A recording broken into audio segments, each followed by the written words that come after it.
Buenas tardes, iglesia. ¿Cómo están hoy? Gracias a Dios. Me da gusto verlos. Bienvenidos. Bienvenidos también todos aquellos que nos están siguiendo vía las redes sociales. Gracias por acompañarnos. Tengo un mensaje que compartir con ustedes. Le he titulado Con los pies ligeros. Es el título del mensaje de hoy y quisiera que iniciáramos con una lectura.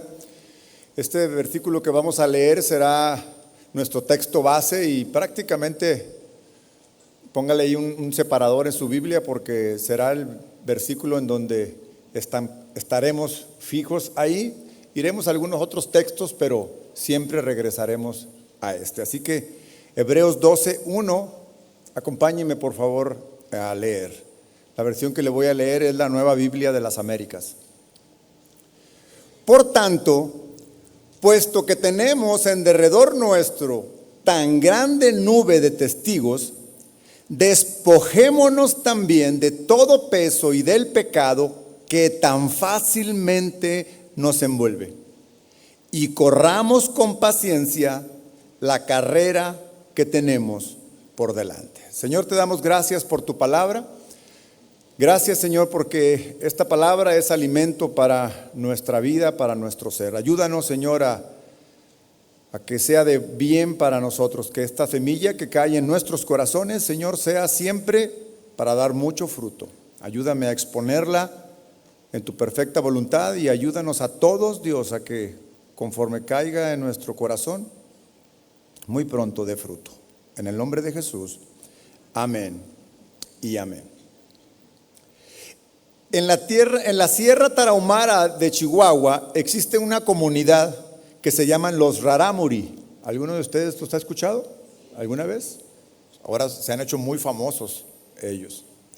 Son hombres y mujeres poseedores de una gran resistencia física con la capacidad de correr hasta 100 kilómetros sin parar. ¿Se imagina? 100 kilómetros en un solo tiro. Tienen habilidades físicas extraordinarias debido a una capacidad nata de recorrer distancias extremadamente largas en condiciones desafiantes por escarpados terrenos montañosos, profundas barrancas y a temperaturas extremas, sea de frío o sea de calor. Siempre cuando hace calor allá hace muchísimo y cuando hace frío está nevando. Y esa es la vida de esta comunidad. En los años 90 decidieron salir de la Sierra Tarahumara y participar en maratones y en ultramaratones. Ahí ellos se hicieron famosos en el mundo, muy conocidos son en todo el mundo. A ellos se les conoce como pies ligeros. De ahí es que tomé el título de la enseñanza, que ya irá viendo que tiene mucho que ver con lo que quiero compartir con ustedes. Pies ligeros porque ellos prefieren correr sin tenis. Unos simples guarachitos que apenas tienen una simple suela. Y en ocasiones corren descalzos. A esta comunidad le queda bastante claro, ellos saben que corren distancias. No son carreras de velocidad. Les queda bastante claro que entre más ligeros, su resistencia será mejor. Su alcance en distancia será más largo. Y entonces se despojan de cosas que a ellos les estorban. Pies ligeros. Vayamos al versículo que hoy nos toca estudiar y sobre el cual les quiero compartir este mensaje. Para familiarizarnos más ampliamente en el sentido de cada una de las palabras y de las frases de este versículo, quiero compartirles un poco acerca del contexto general de la carta en general, pero también de sus destinatarios. En la medida que conocemos mucho mejor en qué situación ellos estaban y qué es lo que estaban viviendo, y lo que el escritor veía en ellos, por lo cual les escribió esta carta, pues nos ayuda muchísimo a entender el sentido de cada palabra y el sentido de cada una de las frases que él le dice, que el escritor les dice a ellos. Así que quiero compartirle algunos datos generales. Mire, la carta a los hebreos es una de las cartas más cargadas de contenido teológico. De hecho, a muchos cristianos les da pereza entrar a leerla porque podría parecerles algo complicado entenderla, porque su contenido teológico no solamente es muy amplio, sino que también es muy profundo. Entonces cuesta un poco de trabajo, pero al mismo tiempo de todo este contenido teológico que contiene la carta, también está llena de instrucciones prácticas para la vida cristiana. Entonces, sí es una carta muy importante, sobre todo una vez que conocemos el contexto y que no solamente lo conocemos, sino que nos podemos identificar en el contexto en el que ellos se encontraban. Y es entonces que la carta es apropiada para nosotros los cristianos contemporáneos, porque además de su contenido teológico que nos ayuda a entender mucho el Antiguo Testamento, principalmente el Pentateuco y muy específicamente el tabernáculo, bueno, hay ese contenido que es de beneficio para nuestro conocimiento, nuestro entendimiento, pero sin duda todo lo práctico que hay en ella es para nosotros también. Así que yo le voy a pedir que conforme vayamos avanzando en el descubrimiento de todo lo que hay en esta carta, pues también nos vayamos identificando con estos cristianos de aquel tiempo y vayamos tomando esta carta también como que fue escrita para nosotros. De hecho, lo fue escrita para nosotros, por eso está en la Biblia. Del autor se conoce, bueno, realmente no hay evidencia clara de quién es el autor de esta carta.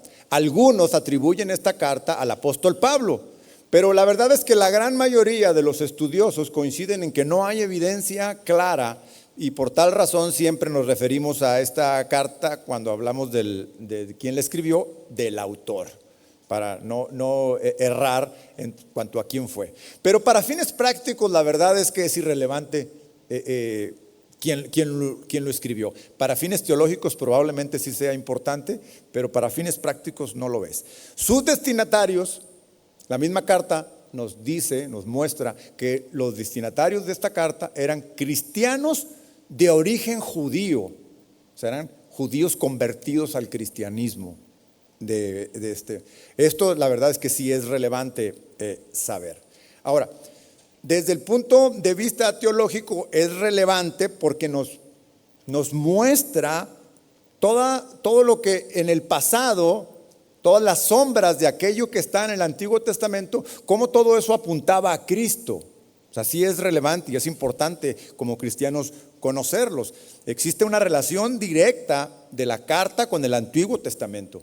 Una relación directa de la carta con el tabernáculo mismo. Nos muestra a Jesús como el sumo sacerdote.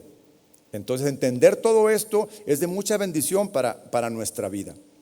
Nos explica cómo el orden material y temporal del Antiguo Testamento va cediendo ante un nuevo orden espiritual y eterno en el Nuevo Testamento, ¿no? Entonces presenta todos estos elementos importantes desde el punto de vista teológico. Pero para nosotros que no estudiamos teología, que es importante saber la teología, pero no somos expertos en la teología. Entonces, para nosotros es muy importante el ubicarnos que todas las instrucciones que están aquí son prácticas para la vida cristiana. Son prácticas para poder avanzar de tal manera que es necesario considerar todas y cada una de las instrucciones que están aquí. Miren, a los lectores originales les hace mucha referencia el escritor del pasado de ellos, tanto en el tema de las escrituras como en el pasado que ellos vivieron, como al presente de ese momento de ellos. A nosotros nos ubica perfectamente, sí, nos muestra todo el pasado que hay ahí en el Antiguo Testamento, luego todo lo que es en Cristo, pero algo también muy importante a nosotros, que nos ubica en el futuro, nos ubica en hacia dónde vamos. Y eso para nosotros, cristianos contemporáneos, es muy importante, porque todo eso es para nosotros un incentivo, una motivación, una meta que alcanzar. Nos provee de advertencias e instrucciones prácticas para la vida cristiana. Ahora, ¿cuál era entonces la situación presente? Digo presente de los lectores originales, de sus destinatarios. Eran cristianos, dijimos que eran judíos de la religión judía. Según los estudiosos de este tema, se estima que la carta fue escrita en el siglo I y específicamente antes del año 70. El templo de Jerusalén fue destruido en el año 70 y muchas referencias que hay ahí con respecto a los ritos levíticos los hacen presente. O sea, lo cual indica que el templo todavía estaba en pie. Y entonces es por eso que se estima que fue antes del año 70.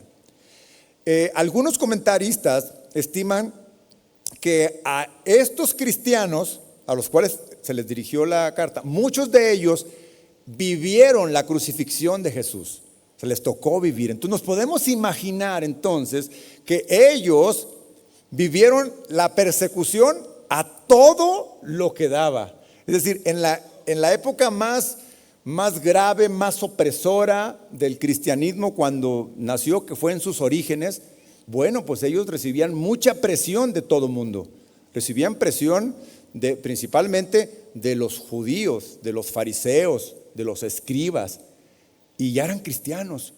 De hecho, el escritor les reconoce a sus destinatarios que ellos habían empezado muy bien en la vida cristiana, hasta el punto de haber soportado una gran lucha de padecimientos por causa de Cristo. Si leemos Hebreos capítulo 10 en el versículo 32, les escribe esto: pero recuerden los días pasados, cuando después de haber sido iluminados, ustedes soportaron una gran lucha de padecimientos. Ustedes soportaron una gran lucha de padecimientos. Por una parte, siendo hechos un espectáculo público en oprobio y aflicciones. Vean lo que ellos padecían. Y por otra, siendo compañeros de los que eran tratados así. Es decir, a ellos los oprimían y a todos con los que tenían comunión. Entonces, el escritor reconoce que ellos ya habían avanzado suficiente en su caminar en la fe. Habían pasado pruebas pero muy difíciles en el pasado. Pero, o sea, siempre hay un pero. Entonces viene un pero ahora ellos estaban estancados. Y de eso se trata. De eso trata el escritor, de empujarlos, de impulsar ese estancamiento. Estaban estancados y no solo no avanzaban en su caminar cristiano, sino que además corrían el riesgo de retroceder. Y eso el escritor lo veía como algo muy peligroso, algo que ameritaba escribirles, atender esta necesidad que había. Entonces, yo creo que desde este punto nosotros podemos empezar a identificarnos con estos cristianos. Si bien nosotros no padecemos una persecución, por lo menos no en nuestro país o no en nuestra ciudad, no vivimos una persecución. Pero en lo que sí podemos identificarnos es que muchos de nosotros en algún momento, y probablemente hoy sea ese momento, podemos estar estancados. Muchos de nosotros pudimos haber empezado muy bien como empezaron ellos, padeciendo muchas cosas. Yo les decía que nosotros no padecemos persecución, pero en nuestro propio país hay regiones en donde los cristianos reciben mucha persecución. Tan solo en el sur de nuestro país, en Chiapas, ¿alguien ha ido a Chiapas? Miren, en Chiapas hay poblaciones completas, a mí me ha tocado estar allá, donde todos son cristianos, o el 90%. Uno podría decir, wow, qué padre sería no vivir donde todos son cristianos. Pues, ¿qué cree? Ellos son los que más persecución reciben, porque inclusive hay veces que toda la comunidad se tiene que mover, toda. ¿Por qué? Porque son todos, como les decían a ellos, no solamente tú recibías el oprobio, sino que te juntabas con los que también lo hacían. Cuando yo estaba leyendo esto pensaba en ellos. ¿Sabe cuántas comunidades de cristianos hoy en día hay desplazadas que no están en su tierra, no están en su casa? Bueno, ¿y saben una cosa?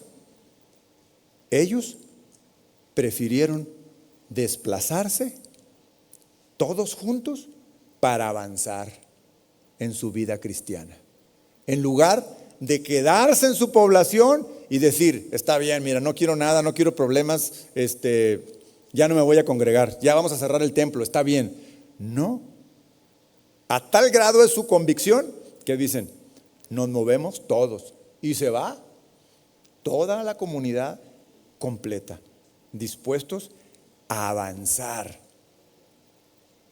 No se quieren estancar. El escritor encuentra de hecho 3 peligros en ellos, por eso les escribe esto. Encuentra que hay 3 peligros que están corriendo. En primer lugar, la apostasía, algo bastante grave, y lo cual el autor está observando esto y dice, la apostasía es algo muy grave que amerita que pongamos atención en esto. En segundo lugar, ellos se encuentran estancados, ya no crecen, ya no están creciendo, ya no están avanzando en su crecimiento. Y en tercer lugar, parecía que estaban en una pereza espiritual. No solamente ya no crecen, sino que tampoco hay interés. Si se fijan, es como una cadena de situaciones que una lleva a la otra.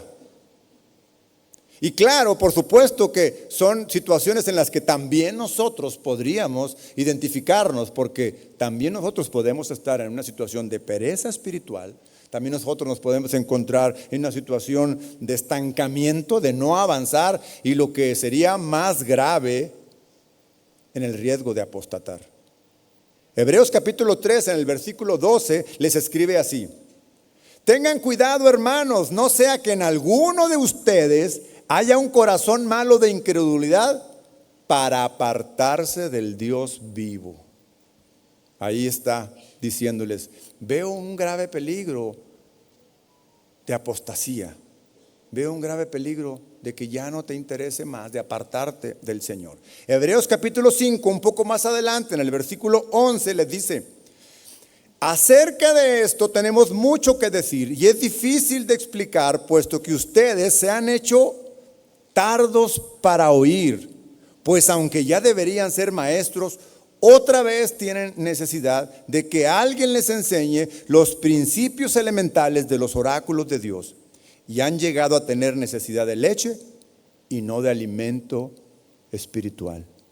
Les dice, están estancados, necesitan moverse del lugar en donde están. Y un poco más adelante, en el capítulo 6, versículo 11, dice, pero deseamos que cada uno de ustedes muestre la misma solicitud hasta el fin, para alcanzar la plena seguridad de la esperanza, a fin de que no sean perezosos, sino imitadores de los que mediante la fe y la paciencia heredan las promesas. Pero ¿cómo es entonces que ellos llegaron a esta situación? Si ellos ya se podría decir que ya habían pasado lo más difícil, la persecución de los primeros años, ellos habían estado soportando oprobio, soportando humillación. ¿Qué más les faltaba soportar si ya habían pasado algo tan difícil?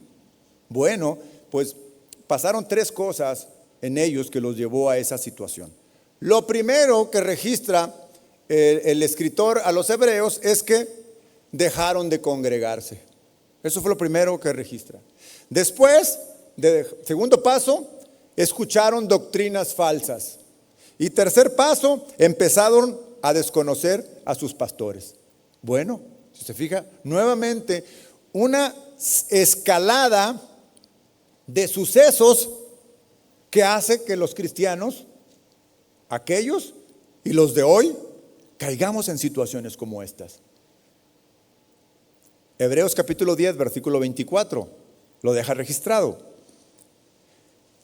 Consideremos cómo estimularnos unos a otros al amor y a las buenas obras, no dejando de congregarnos como algunos tienen por costumbre, sino exhortándonos unos a otros, y mucho más al ver que el día se acerca, o sea, que se acercaba el día del regreso del Señor. Pareciera que no, hermanos, pero la verdad, este tema de congregarnos es un tema vital para nuestra vida cristiana. El congregarnos no es un asunto menor en la vida cristiana.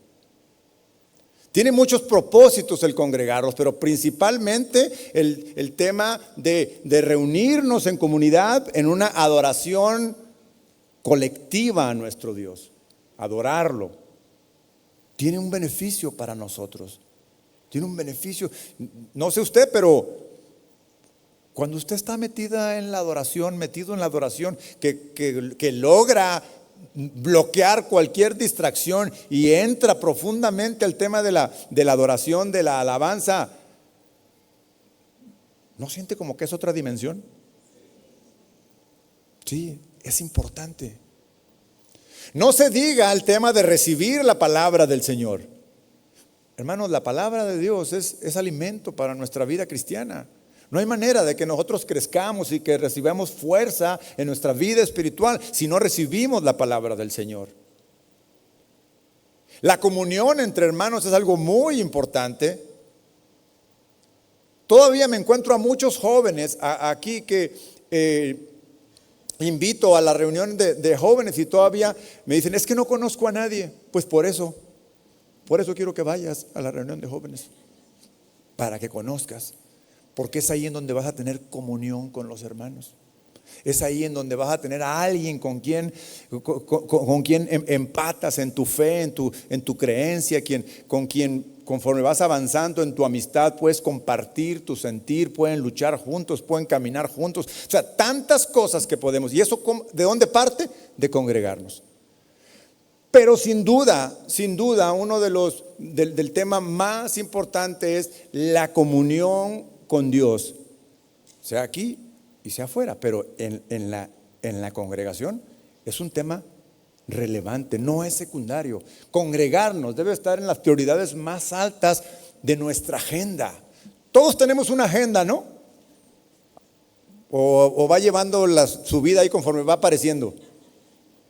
Lo que se ocurra cada día. No, tenemos una agenda. Y si llevamos una agenda, y vea que es todo un arte llevar una agenda, no crea que es tan. De repente empalmamos cosas el mismo día, la misma hora, y ya no me daba cuenta que iba ahí, que tenía una cita. O sea, es todo un arte. Bueno, en la agenda del cristiano, congregarnos debe tener prioridad. Por supuesto que hay ocasiones, circunstancias en las que es una excepción hacer a un lado, digo entre comillas, hacer a un lado el congregarnos. Pero si dentro de toda su planeación de actividades, sin toda nuestra planeación de actividades, a la hora de decir, pero pues eso solamente lo podemos hacer en domingo, pues hagámoslo.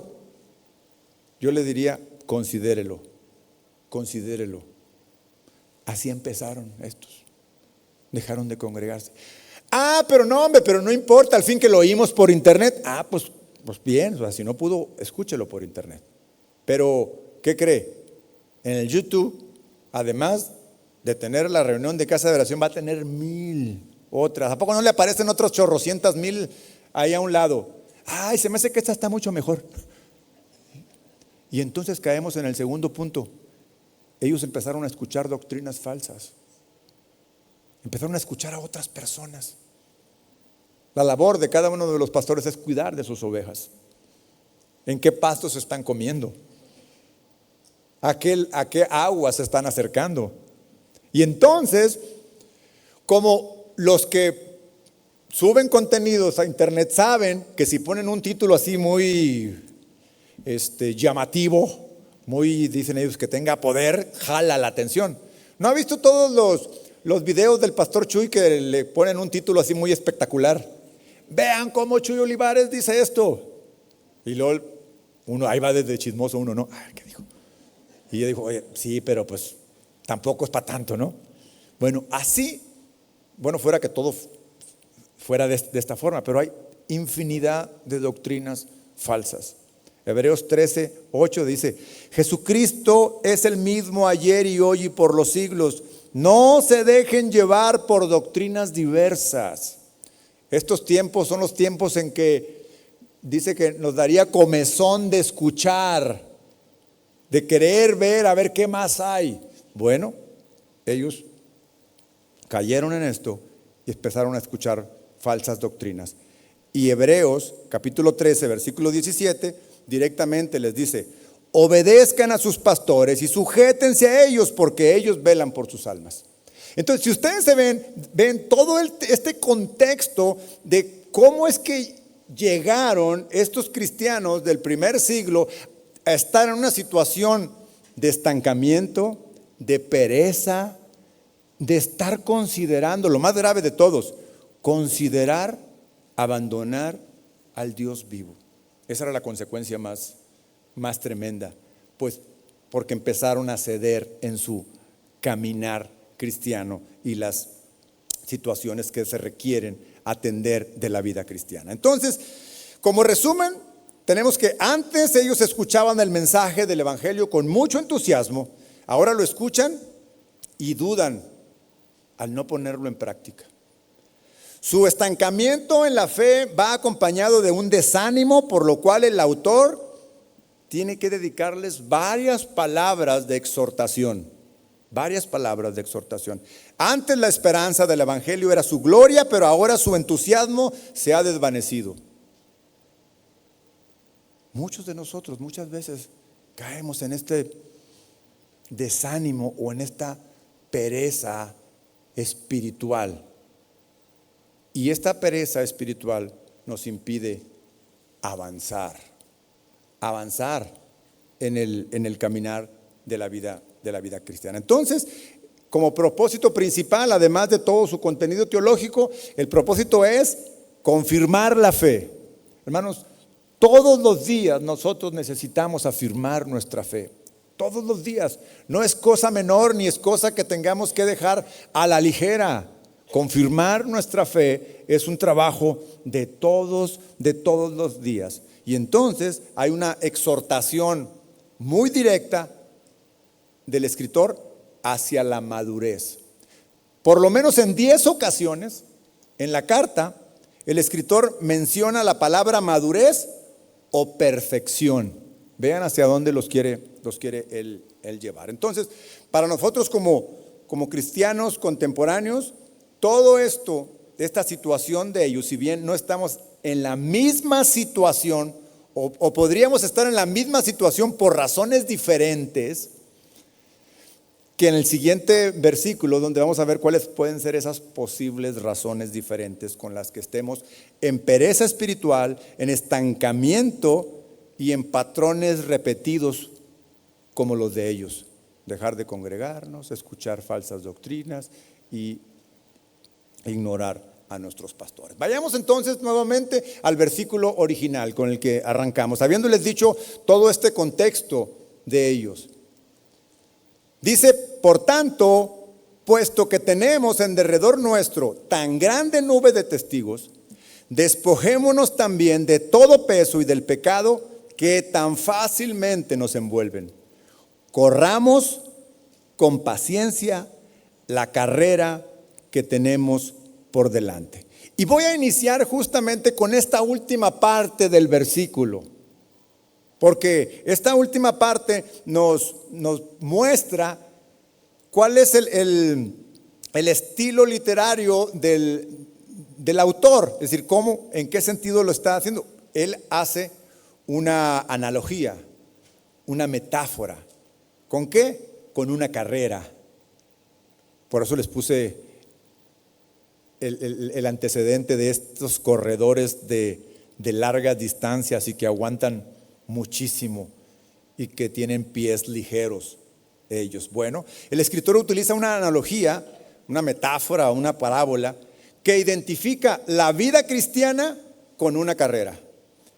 Y nos vamos a dar cuenta que ambos tienen muchísimas similitudes, de hecho por eso la utiliza. Siempre las analogías nos ayudan a entender mejor la enseñanza porque tiene como propósito ubicarnos como si estuviéramos nosotros en esa carrera. Nos traslada y nos permite ver desde la posición de ellos y en lugar de verlo desde afuera. Lo importante de esta parábola o esta analogía es meternos a ella y ser partícipes de ella y ser nosotros los que estamos en ella. Las analogías tienen el poder de transportarnos a la situación. Ahora, vean que el verbo corramos está en tiempo presente, lo cual indica que ya estamos en la carrera. A ver, ubíquese usted está en una carrera. Quiero que todos consideremos esto. Hoy, aquí estamos en una carrera, algunos pueden estar estancados, unos pueden ir más avanzados, pero quizá algunos están considerando la apostasía. Es más, quizá hay algunos que ya apostataron, pero siguen aquí. O sea, ni siquiera se han dado cuenta. Bueno, porque venimos, nos sentamos, escuchamos y nos vamos y no vivimos nada de lo que escuchamos. Entonces, en realidad está, pero no está. Es, pero no es.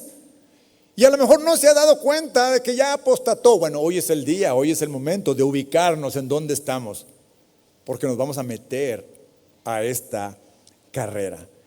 Ya arrancó la carrera, ya vamos en la carrera, no podemos y no debemos detenernos si verdaderamente queremos terminarla. Ahora, la carrera es una analogía que frecuentemente utilizaba el apóstol Pablo. Muy frecuentemente, por eso algunos le atribuyen la carta al apóstol Pablo, pero no lo sabemos realmente. Pero el apóstol Pablo, por lo menos en 4 o en 5 ocasiones, él usó esta misma analogía. Tan solo en la segunda carta a Timoteo, en el capítulo 4, en el versículo 7, cuando el apóstol Pablo está dando todas sus instrucciones pastorales, le escribe el apóstol Pablo a Timoteo: he peleado la buena batalla. Y luego dice, he terminado la carrera. Y yo puedo entender que lo está diciendo de una manera muy, muy satisfecho de lo que ha hecho. Cuando en primer lugar dice la batalla, o sea, cuando refiere a la batalla quiere decir que estuvo duro. Dijo, he peleado la buena batalla. No estuvo fácil. Hermanos, la vida cristiana no es fácil, ¿no? Si a alguien le prometieron una vida cristiana fácil, ya se dio cuenta que no, ¿verdad? Cuando ingresó a la carrera, se dio cuenta, no es fácil. Pero finalmente el apóstol Pablo, que está en sus últimos días, él sabe que su final se le acerca por su edad en la que está, y dice, he terminado la carrera. Y luego dice, he guardado la fe. La fe en Jesucristo la he guardado. Entonces, el escritor de la carta de Hebreos tiene la misma idea de Pablo. La vida cristiana es una carrera. Ahora, esta última frase del versículo, corramos con paciencia la carrera que tenemos por delante, y mete ahí una palabra que es paciencia. La paciencia en una carrera, levante la mano, ¿quién ha corrido una carrera de por lo menos 5 kilómetros? Así por lo menos. Bueno,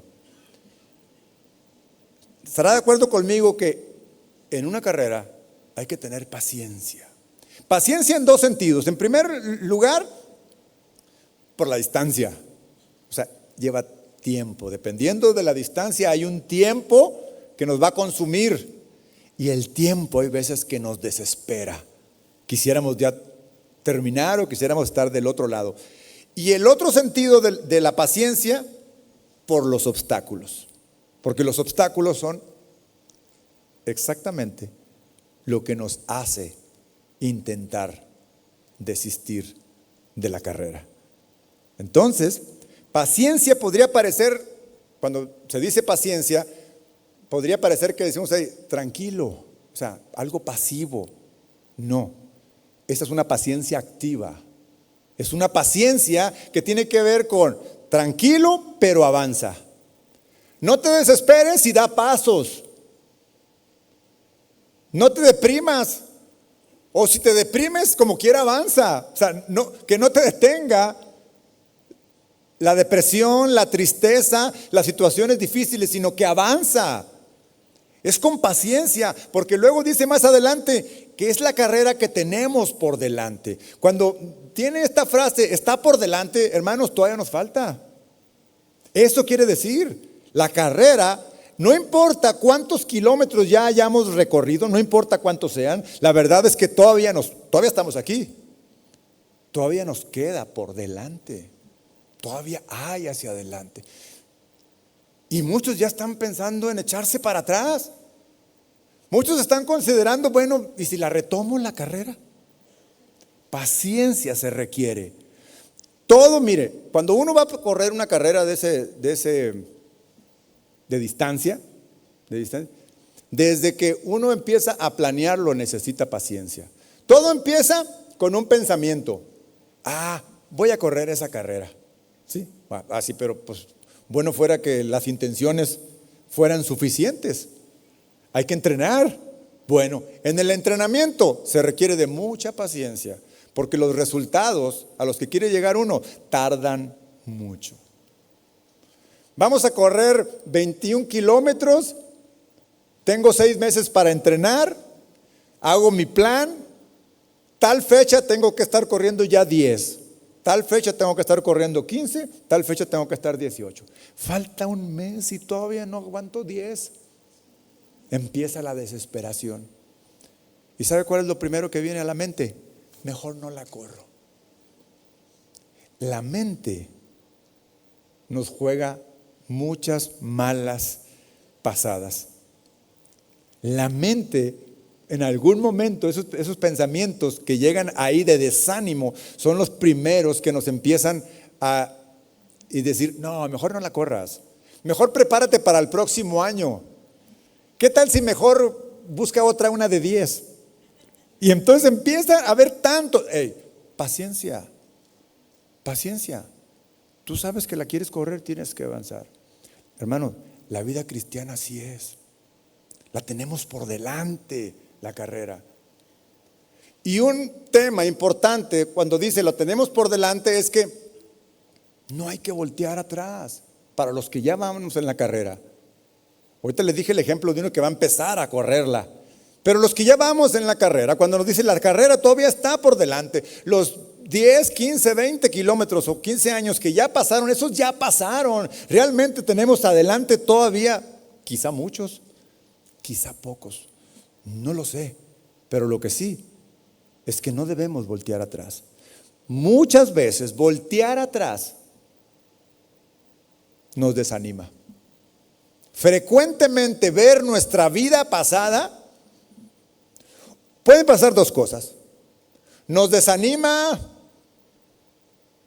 por lo que hemos vivido, por nuestros pecados que no hemos solucionado, por cargas que traemos del pasado, o nos desanima porque vemos la vida que podríamos llevar cuando antes que no éramos cristianos, disfrutábamos de tantas cosas y los amigos y la familia, y voltear atrás no es una opción. Voltear atrás casi siempre trae desánimo. Voltear atrás casi siempre trae depresión. ¿Sí sabe usted que la depresión está relacionada con el pasado? Todos los que en algún momento han estado deprimidos, están deprimidos por algo que pasó, algo que fue, pero ya fue. El autor les dice, vean hacia adelante. Es una carrera que tenemos todavía por delante. Sí necesitamos paciencia y sí necesitamos seguir viendo hacia adelante. Se necesita paciencia para pensar el delante, para pensar en lo que está adelante. Los fracasos pasados hay que hacerlos a un lado. Uno de los pensamientos que más daño le hacen al cristiano son los pensamientos de condenación por cosas que que vivimos o que hicimos en el pasado. Cosas que Dios ya nos perdonó. Cosas que ya hemos superado en otro tiempo, pero el enemigo viene a nuestra mente y nos dice, ay, si ¿a poco tú eres muy cristiano?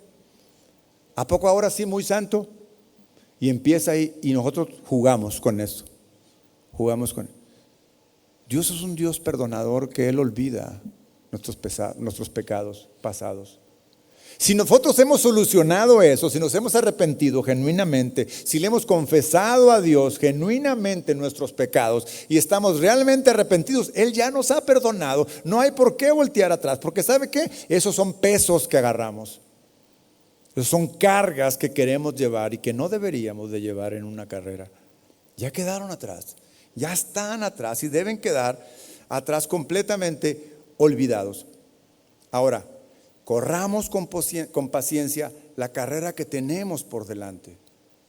En estos momentos algunos podríamos estar desanimados, algunos otros podríamos estar pensando en, ¿valdrá la pena seguir adelante en esta vida cristiana? Pero no hay ninguna razón por la que tengamos que permanecer estancados, hermanos. Necesitamos avanzar completamente. Voy a pasar a la primera parte del versículo, donde dice, por tanto, puesto que tenemos en derredor nuestro tan grande nube de testigos. Vean que el escritor los llevó a que, oigan, tenemos que caminar hacia adelante, tenemos que seguir la carrera. Les dijo en la parte final del versículo. Y ahora les dice que hay unos testigos. Estos testigos, ¿qué tipo de testigos son? ¿Qué es lo que hay que considerar de estos testigos? Cuando leemos en la primera parte del versículo que dice, por tanto, esto nos indica que esos testigos están descritos un poco antes. De hecho, en el capítulo anterior, en el capítulo 11, ahí están descritos estos testigos. Ahí están. Y ahí nos dice exactamente qué rol juegan esos testigos para nuestra carrera. Para la carrera que nosotros estamos. O sea, son importantes. Los pone ahí. De hecho, todo el capítulo 11, o sea, el capítulo previo, el capítulo 11 de hecho empieza, su primer versículo es el versículo famoso que todos, o la gran mayoría de los cristianos conocemos y hasta nos aprendemos de memoria. Es pues la fe, la certeza de lo que se espera, la convicción de lo que no se ve. Describe la fe ahí. Pero en realidad no es que vaya a empezar con todo un estudio teológico sobre la fe, sino lo que empieza el autor a decirle que hubo muchos antes que ellos que tuvieron la misma fe, que vivieron cosas peores que ellos y que se mantuvieron en la fe. De hecho, hay dos tipos de testigos, ahí los menciona. Unos testigos que son muy famosos, que hicieron proezas en la fe. Testigos como fueron, empieza una lista larga, desde Abel, Enoc, Noé, Abraham, Sara, Isaac, Jacob, José, Moisés, hasta Rahab aparece ahí. Ve que todos estos testigos famosos por algo que hicieron en la fe, ninguno de ellos fue perfecto, ninguno. Pero dice la Biblia de ellos que ellos fueron hallados de buen testimonio, alcanzaron buen testimonio. La versión que yo leo, la Nueva Biblia de las Américas, dice que fueron aprobados por Dios. Estos hombres, entonces se los está poniendo como los testigos. Hay otros testigos que no son tan famosos como ellos. De hecho son anónimos, ni siquiera dice sus nombres. Pero lo que sí dice de ellos, a diferencia de los primeros que hicieron proezas, de ellos dice que fueron torturados, insultados, azotados, prisioneros, apedreados y muertos a espada. O sea, fueron mártires. O sea que también la pasaron bastante mal. ¿Y sabe qué dice de ellos también? Que fueron aprobados por Dios. ¿Y sabe qué dice de ambos? Que murieron en su fe y no recibieron la promesa que se les había dado. Pero ¿saben una cosa? No perdieron de vista que había que avanzar. Y se los pone como ejemplos y les dice, todos ellos están como testigos.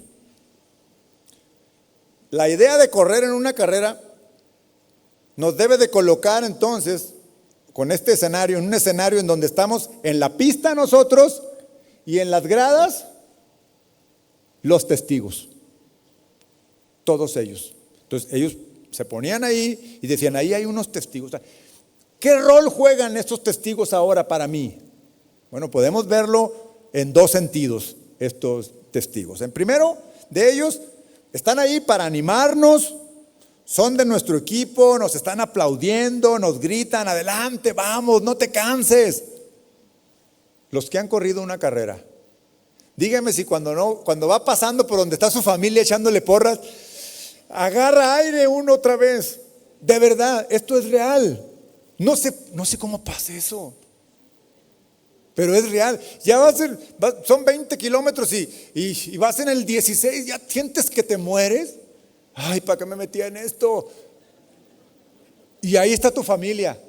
Vamos, papi, vamos. No, hombre, se infla el pecho de uno. Agarra fuerza no sé de dónde. ¿Y saben dónde está todo? Aquí y aquí.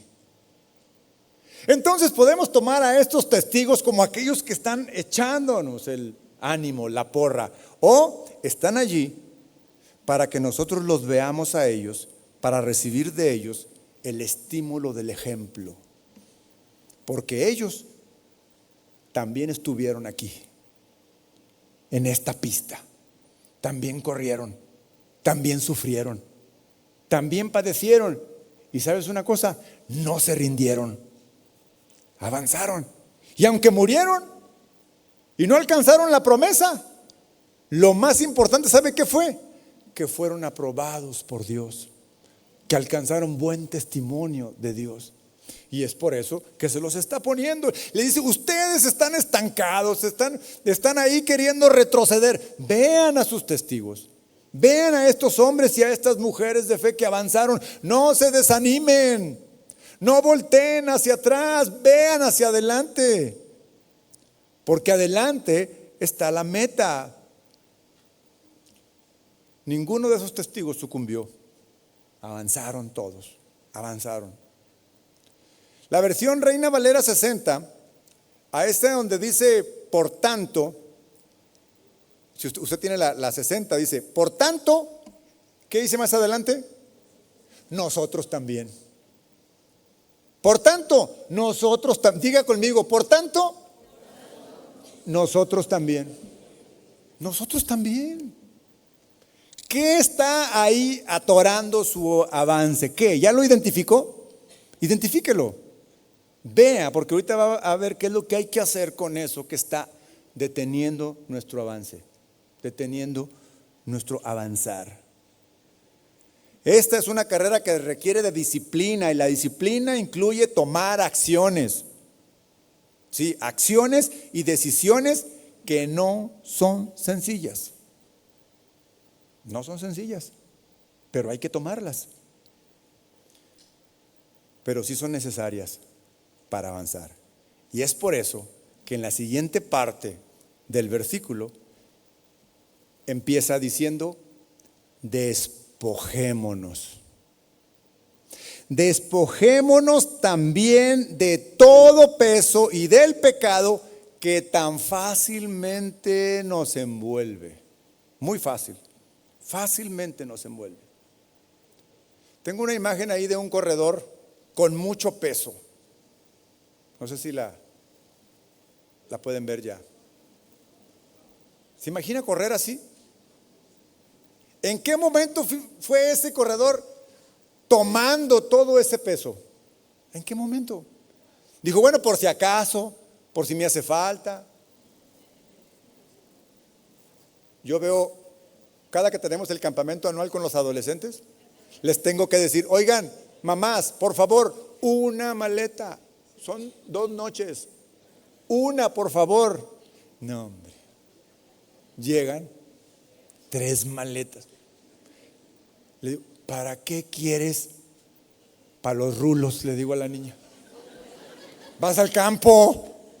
¿Para qué quieres secarte el pelo? Y vamos agarrando cosas por si se necesita, ¿no? Uno Uno nunca sabe. Bueno, estas cosas son triviales. Pero así hay tantas y tantas cosas que no deberíamos de llevar en la carrera. Despojémonos. Despojémonos. Fíjese que esta palabra en su idioma original, significa dejar a un lado. O sea, quitarnos de encima. Grábese muy bien este significado porque más adelante, tiene algo que ver con lo que le voy a comentar. Esta palabra significa quitémonos de encima y hagámoslo a un lado. ¿Está conmigo? Eso es lo que significa. Bueno, de hecho, la traducción al lenguaje actual dice dejar al lado. Tal cual, así lo poner lejos, separarlo de mí, alejarlo. Bueno, esta parte del versículo que dice también, despojémonos también de todo peso y del pecado. Hay lo separa en dos temas de las cuales tenemos que despojarnos. En primer lugar dice de todo peso y en segundo lugar dice del pecado. De todo peso y del pecado. ¿Por qué hace esta distinción? ¿Qué querrá decir el autor con esta distinción? De lo cual, sin duda, de las dos hay que despojarnos. Porque dice que fácilmente nos envuelven. O sea, fácilmente nos vamos haciendo de esto. Despojémonos de todo peso. La palabra peso puede tener dos significados. Para un atleta, pues estar pasadito de peso, pues no ayuda a correr. O sea, entre mejor condición físico-atlética tiene el corredor, pues mucho mejor rendimiento tiene. Entonces, eso puede ser una carga. Pero el segundo punto es que la palabra peso también puede referirse a cosas pesadas que no debemos llevar en la carrera. Cualquier corredor antes de llegar a la pista va a su vestuario, se quita todo lo que trae puesto y uno podría decir, ¿qué tanto pesa el traje? ¿Estos zapatos qué tanto pueden pesar? No, me estorban. Me tengo que poner mi ropa adecuada para correr. Zapatos adecuados, ligero. Nadie llega al campo, a la pista de los corredores a correr como llegó. Eso significa peso, cosas que están ahí. El caminar cristiano hay muchas cosas que en sí mismas no son pecado. A eso se refiere el peso.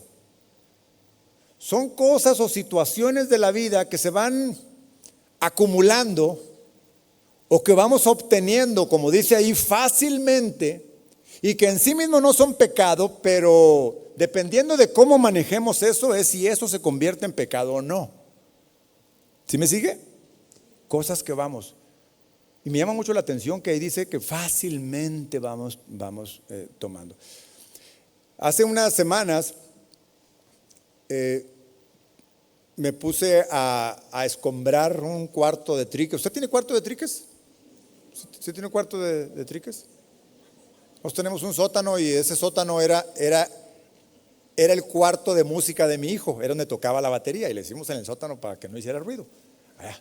Pero desde que empezó a tocar aquí ya no ensaya en la casa, y eso es desde que él era adolescente, o sea, hace años. Y desde entonces dijimos, bueno, pues va a ser nuestra bodega. Y Dios mío, nos vamos haciendo fácilmente de cosas al cuarto. Hasta que dije, ya basta, hay que hacer limpia en y entonces hay que entrar, mi papá me ayudó, sacamos todo hacia afuera. Y dijimos, vamos a seleccionar en 3 grupos. Todas eran cosas buenas.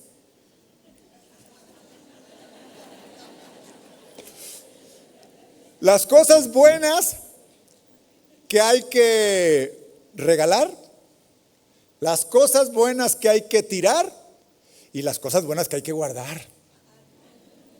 ¿Cuál cree que era el montón más grande? Las que hay que guardar. Pero tan fácilmente que abrazamos cosas. Por lo menos tenía mínimo 5 años que ni sabía que estaban ahí. O sea, quiere decir que no la ocupo, que no la necesito, que no tiene sentido que la conserve. Entonces dije, sin piedad, todo, sin ver. No, ya lo había visto. Abrazamos tantas cosas que no queremos soltar. Abrazamos tantas personas que no queremos soltar. Abrazamos tantas situaciones que no queremos soltar.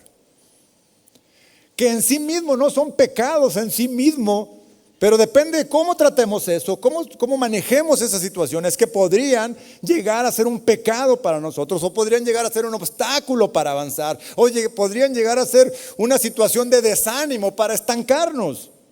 Porque tan fácilmente esas cosas. Y la lista puede ser muy larga, de cosas como, yo le hablé de posesiones materiales,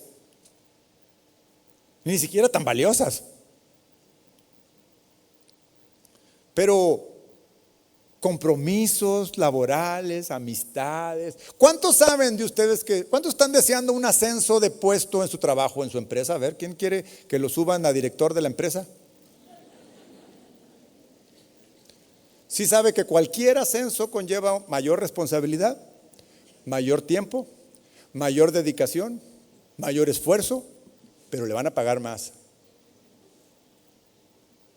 ¿Sí? O sea, no es gratis. Entonces que no voy a rechazar todo intento de superación y voy a vivir en la miseria. No, no significa eso.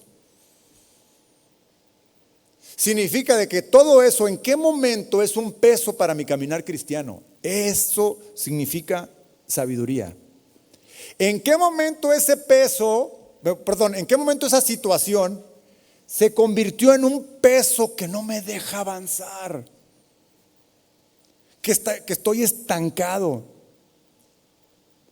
No puedo entender a algunos hermanos que luego ni siquiera uno pide explicación, pero llegan, ay hermano, es que no pude venir porque ¿qué cree? Tengo tanto trabajo, gloria a Dios, hermano.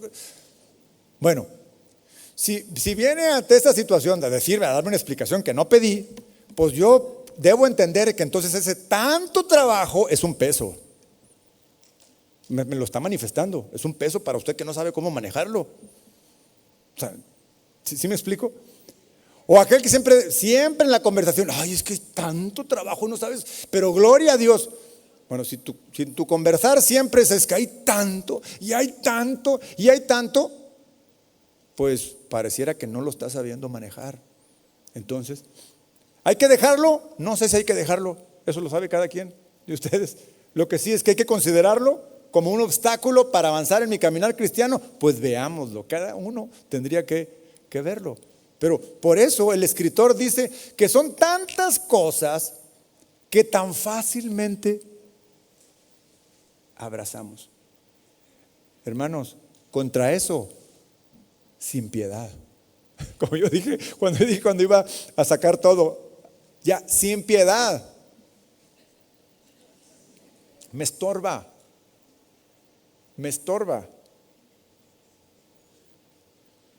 Analicemos nuestras situaciones.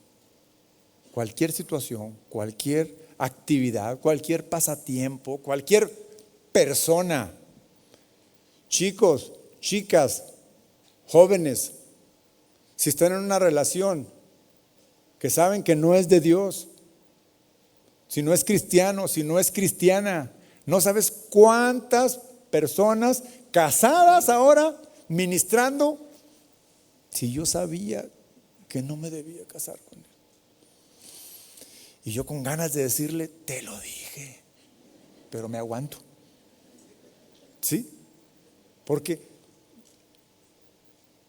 fue tomando y fue adquiriendo. Y ahora esa relación es un peso. Y ahora esa sí que no puede dejar. De ese peso sí que no puede despojarse. Ahí sí no le digo, despójate. Oremos. ¿Sí me explico? O sea, pueden llegar a ser hasta personas, relaciones tóxicas, que está muy de moda el término, y es porque así lo son. Impiden que avancemos, impiden que progresemos. Despojémonos de todo peso. Miren lo que les escribió el Señor Jesús, perdón, lo que dijo el Señor Jesús en Lucas capítulo 14, versículo 16. Pero Jesús le dijo: cierto hombre dio una gran cena, invitó a muchos. A la hora de la cena envió a su siervo a decir a los que habían sido invitados: vengan, porque ya todo está preparado. Pero todos a una comenzaron a excusarse. El primero le dijo: he comprado un terreno y necesito ir a verlo, te ruego que me excuses.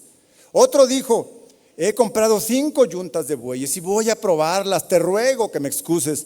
También otro dijo: me he casado y por eso no puedo ir.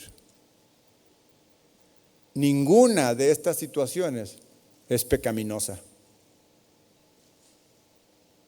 La actitud que toman ante aquel que los invitó al banquete sí es pecaminosa. Es así. Entonces pareciera que hay tantas cosas ahí que podríamos tener como un peso. La siguiente parte de la frase dice, ahora después del peso, que ya nos quedó bastante claro que el peso puede ser cualquier cosa, cualquier situación o cualquier persona que impide nuestro caminar. Y luego, pues la frase siguiente pues es muy contundente, no necesita mucha interpretación. O el pecado que tan fácilmente nos envuelve. Si bien es cierto, la lista anterior que pusimos podrían no ser pecaminosa, pues hay algunas cosas que ni siquiera deberíamos de considerar. O sea, que hay que erradicar por completo. Colosenses capítulo 3, versículo 8, el apóstol Pablo dice: pero ahora desechen, y usa una palabra parecida, desechen. Desechen también todo esto: ira, enojo, malicia, insultos, lenguaje ofensivo de su boca. Dejen de mentirse los unos a los otros, puesto que han desechado al viejo hombre con sus malos hábitos y se han vestido del nuevo hombre, el cual se va renovando hacia un verdadero conocimiento conforme a la imagen de aquel que lo creó. La lista puede ser mucho más larga, de hecho es más larga, pero para efectos de esta tarde, creo que esto es bastante claro. Los pecados mismos, eso sí, nos estancan, nos impiden avanzar, nos impiden crecer y son cosas que tenemos que quitar. Tengo una otra imagen del corredor despojándose. No sé si la tenemos ahí. En donde ese mismo corredor que traía tantas cosas, la idea es esta. La idea es que una vez identificado todo aquello que es peso, todo aquello que me detiene, que me fatiga, que me desanima, la podamos ir dejando. Despojémonos. Hoy es el día, hermanos. Hoy es el día para despojarnos de todo eso. El autor, después de dar estas instrucciones de despojémonos, en el siguiente versículo, en el versículo 2, ahora digo, no se los dice así con palabras, pero al decir, versículo 2, puestos los ojos en Jesús. Dice, por si les fuera poco todos los testigos anteriores, si quieren ya no volteen a ver esos testigos. Ahora quiero que volteen a ver a Jesús. Puestos los ojos en Jesús, el autor y el consumador de la fe, quien por el gozo puesto delante de él soportó la cruz, despreciando la vergüenza, y se ha sentado a la diestra del trono de Dios. Vean que a él, que ahora les dice, volteen a ver, ya no volteen a ver las gradas, olvídense, la carrera ya avanzó, los testigos de las gradas ya no nos interesan, pero sí nos interesa la meta. Sí nos interesa a dónde vamos a llegar, hacia dónde vamos. Y entonces les dice, volteemos a ver a Jesús. ¿Qué es lo que hay que ver de Jesús? Bueno, Jesús dice que es el fundador de nuestra fe. Él es el origen de nuestra fe. Él es el consumador de nuestra fe. ¿Por qué dice que Él es consumador? Porque ¿saben qué? Él corrió la carrera y lo logró. Él corrió la carrera y venció. De hecho, vino a identificarse con nosotros y a caminar la carrera que al hombre le parece bastante difícil. Y Él dijo, sí, sí es difícil, pero sí, sí es posible. Entonces es el consumador. Él lo logró, Él venció, Él llegó a la meta. Él es nuestro modelo. Superó todos los obstáculos, superó los insultos, las humillaciones, hasta la cruz. Él corrió una carrera perfecta y está en la meta. Y ahora nos dice, volteemos a ver a Jesús. Volteemos a ver a Jesús, puestos los ojos en Jesús. Ahora, si se trata de voltear a ver a Jesús, lo que hizo, cómo lo logró, creo que vale la pena. Entonces, voltear a ver a Jesús en Filipenses capítulo 2. Vea lo que dice Filipenses capítulo 2. En el versículo 5. Haya pues en ustedes esta actitud que hubo también en Cristo Jesús, el cual, aunque existía en forma de Dios, no consideró el ser igual a Dios como algo a que aferrarse, sino que se despojó a sí mismo, tomando forma de siervo, haciéndose semejante a los hombres y hallándose en forma de hombre.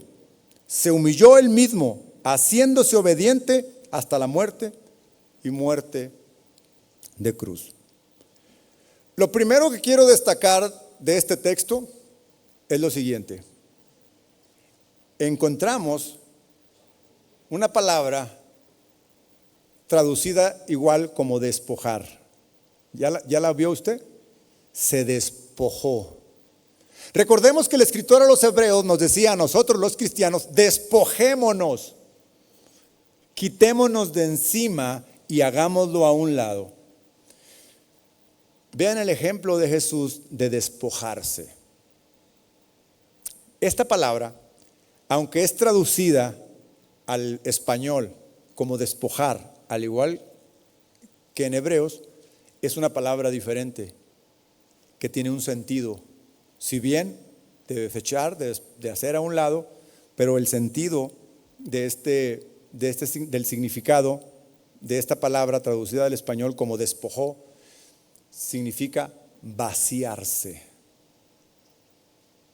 El sentido es vaciarse, y cuando se es vaciado de adentro, de su interior, es vaciarse de algo que es propio. A diferencia del despojarnos de Hebreos, que dice quítate de encima algo que no es tuyo, algo que adquiriste, algo que en el caminar fuiste tomando y lo fuiste echando a la mochila.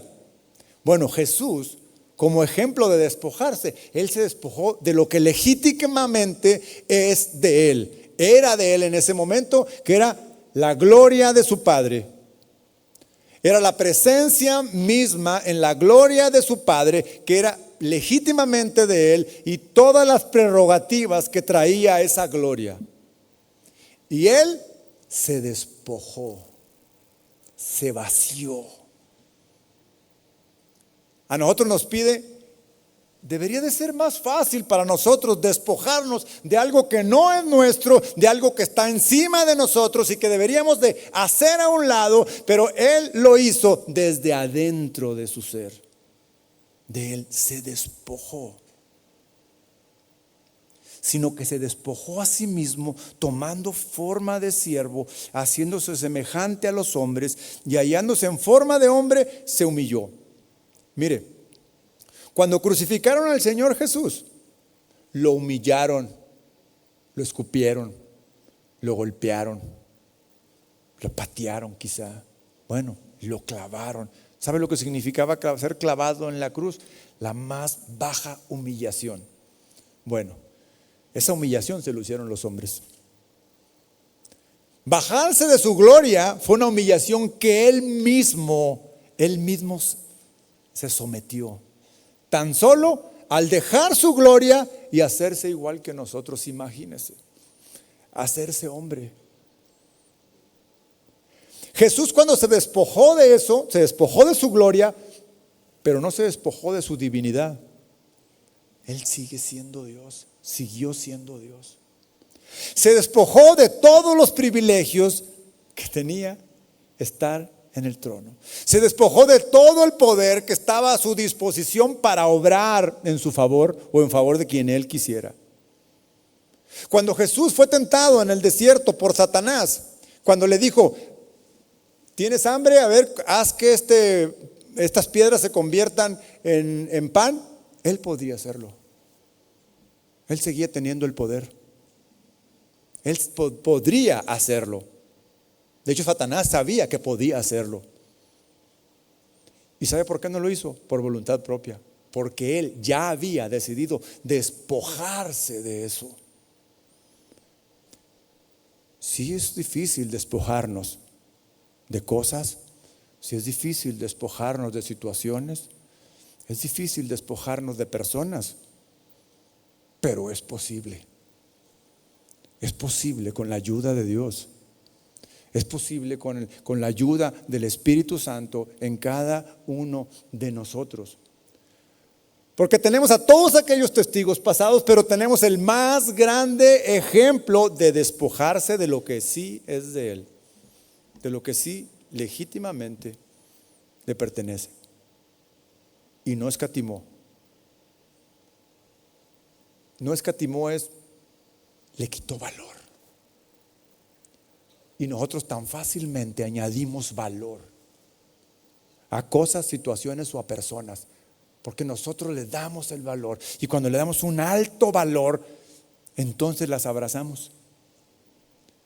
Nosotros asignamos el valor a las personas, asignamos el valor a las cosas o a las situaciones. Somos nosotros, y entre más valor les damos, más las abrazamos y más trabajo nos cuesta despojarnos. Jesús hizo todo lo contrario. Para él no lo estimó, no escatimó el ser igual a Dios. Así que las acciones que tenemos que tomar en adelante es evaluar a qué le estamos dando valor, a qué cosa, a qué situación o a qué persona le hemos puesto en un lugar en donde no le pertenece, sino que es solamente Dios al que verdaderamente le pertenece estar en mi corazón, en mi mente. Y entonces el Señor mismo empezará a quitar todos aquellos obstáculos que impiden nuestro caminar en la vida cristiana. Hermanos, necesitamos los pies ligeros. Necesitamos quitarnos las cargas de la espalda. Necesitamos hacer a un lado aquello que nos impide avanzar. Le pido a Dios, de verdad le pido a Dios, que este haya sido un momento en el cual Dios haya puesto delante de nuestros ojos, delante de nuestro corazón, cuáles son aquellas cosas, aquellas situaciones o aquellas personas o aquel pecado que necesitamos despojarnos. Porque créame, si lo decidimos, Él nos dará la fuerza, nos dará el valor y nos dará de su gracia para poderlo hacer. Amén. ¿Qué le parece si oramos?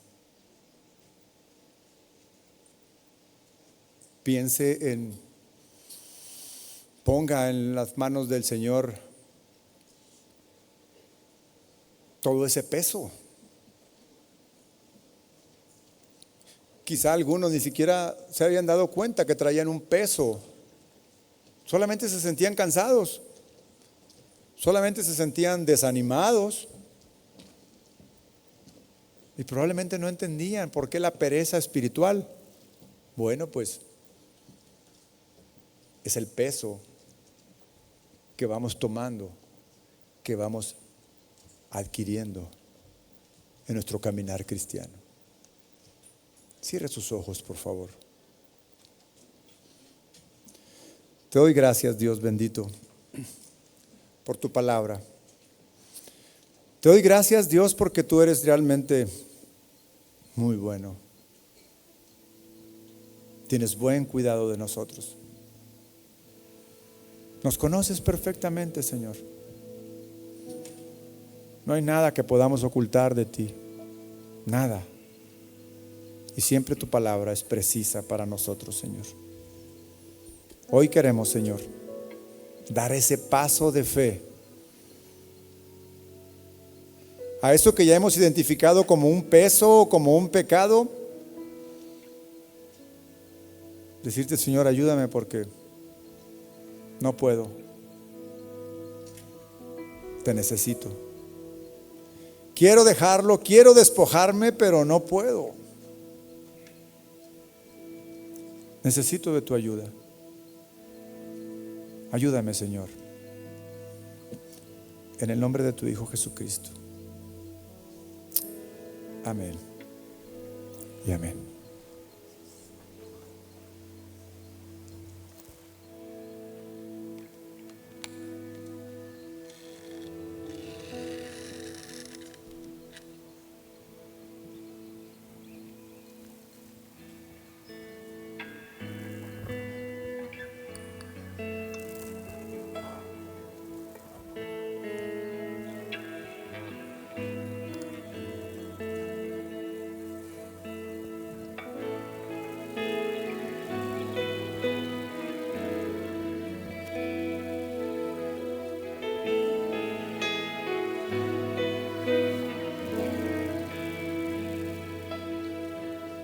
Has mostrado el camino por el cual yo debo andar.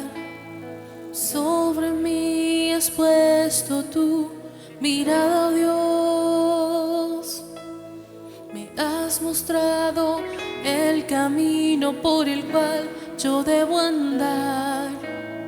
Sobre mí has puesto tu mirada, oh Dios. Me diste a entender entre el bien y el mal, pues tu palabra es mi caminar. En tu gracia me esforzaré. Solo en ti, Jesús, está el poder.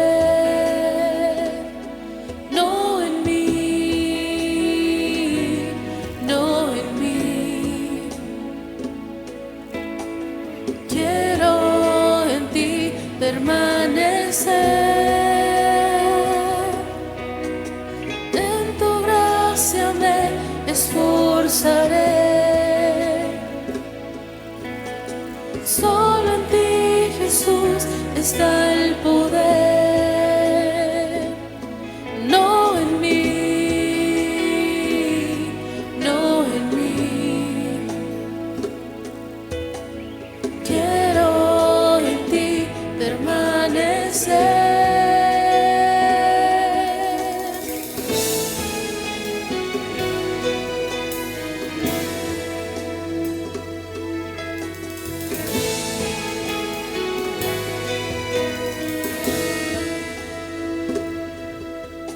Me has mostrado el camino por el cual yo debo andar.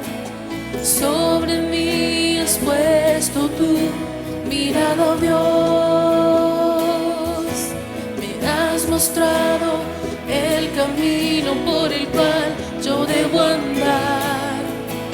Sobre mí has puesto tu mirada, oh Dios. Me diste a entender entre el bien y el mal, pues tu palabra es mi caminar. En tu gracia me esforzaré. Solo en ti, Jesús, está el poder. No en mí,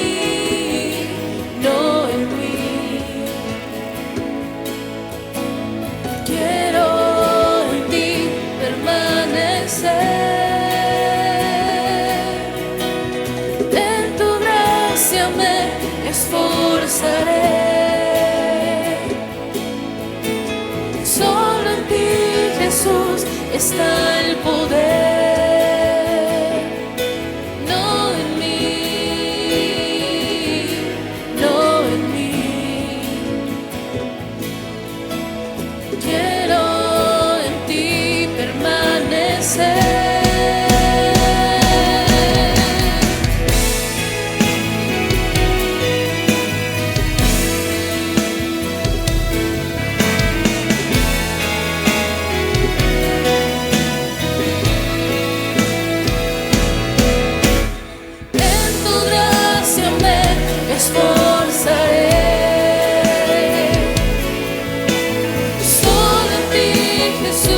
Está el poder, no en mí, no en mí. Quiero en ti permanecer y en tu gracia me esforzaré. Solo en ti, Jesús, está el poder, no en mí, no en mí, no en mí, no en mí, solo en ti, solo en ti, solo en ti.